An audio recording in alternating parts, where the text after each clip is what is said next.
হক নুরু, যিনি একজন বাংলাদেশের রাজনীতিবিদ, যিনি গণ অধিকার পরিষদের সভাপতি হিসেবে দায়িত্ব পালন করছেন।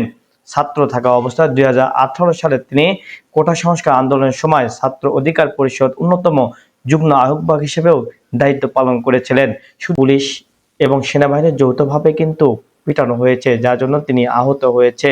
নাকে একটি হাড় ভেঙে গিয়েছে বলে জানা গিয়েছে। তিনি এখন ঢাকা মেডিকেল হাসপাতালে অবস্থান করছেন। তাকে দেখতে গিয়েছিলেন সবাই।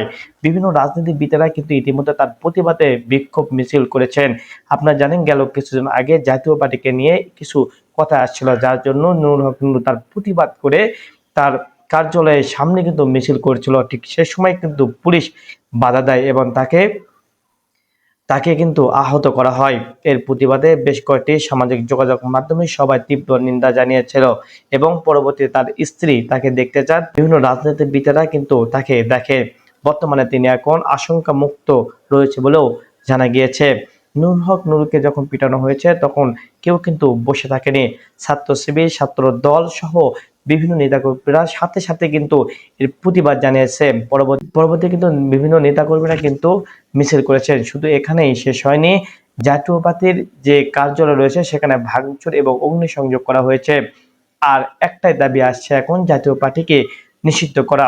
যেহেতু শেখ হাসিনা সরকার থাকা অবস্থায় শেখ হাসিনার সাথে কিন্তু জাতীয় পার্টির একটা সমঝোতা ছিল, যার জন্য এখন সবাই বলছে যে তিনি শেখ হাসিনার দোসর, তাই তাকেও এখন নিষিদ্ধ করতে হবে। যে সবাই একটা জাতীয় পার্টিও নিষিদ্ধ করতে হবে। আর অপরদিকে জাতীয় পার্টির যিনি সভাপতির দায়িত্ব পালন করছেন তিনি কিন্তু তীব্র নিন্দা জানিয়েছেন। তিনি কিন্তু গেল কিছুদিন আগে ভারত থেকে ঘুরে এসেছেন এবং বেশ কয়েকটি কথাও বলেছেন। তিনি এটাও উল্লেখ করেছেন, যা শুনেছি আমরা, যা ভারত থেকে আলোচনা করেছে তা এই মুহূর্তে এখানে বলা সম্ভব নয়, এই কথাও তিনি উল্লেখ করেছেন। এ থেকে অনেকে এটাই মনে করেছেন তিনি ভারতের সাথে অর্থাৎ শেখ হাসিনার সাথে অনেক সমঝোতা রয়েছে। হয়তো কিছুদিন পরে আবারও তারা এক হয়ে মাঠে নামবে। ইতিমধ্যেই এই খবরও পাওয়া গিয়েছে।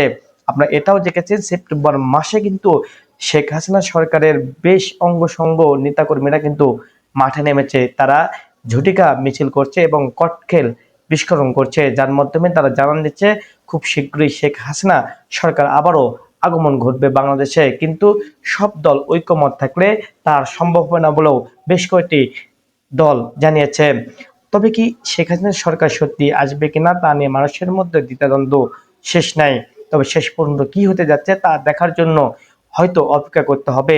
নুরুল হক নুরু সুস্থ হয়ে হয়তো কোনো একটা বার্তা দিবে, সেই বার্তার জন্য সবাই অপেক্ষা করছেন আসতে যাচ্ছে কিনা। যেহেতু তার নেতাকর্মীরা এখন আগের থেকে অনেক চাঙ্গা হয়েছে এবং সেনাবাহিনীও মানুষের সাথে কেমন যেন ব্যবহার করছে। গেল সেনাবাহিনীর সাথে কিন্তু ডক্টর ইউনূসের কিন্তু একটা সাক্ষাৎকার হয়েছে, যে সাক্ষাৎকারের মধ্যে তুমুল সমালোচনা এবং আলোচনা ঝড় উঠেছে। হয়তো সেনাবাহিনীর হাতে দেশটা চলে যাবে, কিন্তু বেশ কয়েকটি উপদেষ্টা বলেছে যে না, আসলে তাদের মধ্যে অন্য বিষয়ে কিন্তু আলোচনা হয়েছে। সত্যিকার অর্থে কি হতে যাচ্ছে দেশে তা দেখার জন্য সবাই অপেক্ষাও করে আসছে শেখ হাসিনা সরকার থাকা অবস্থায়। সেই সময় থাকা অবস্থায় শেখ হাসিনাকে নিয়ে বেশ আলোচনার মুখেও তিনি কিন্তু বলেছিলেন, অর্থাৎ শেখ হাসিনাকে নিয়ে অনেক কথা বলেছিলেন, যার জন্য তাকে গ্রেফতার পর্যন্ত করা হয়। 21শে সেপ্টেম্বর 7 জনকে আটক করা হয়, তার মধ্যে অন্যতম ছিল এই নুরুল হক নূর।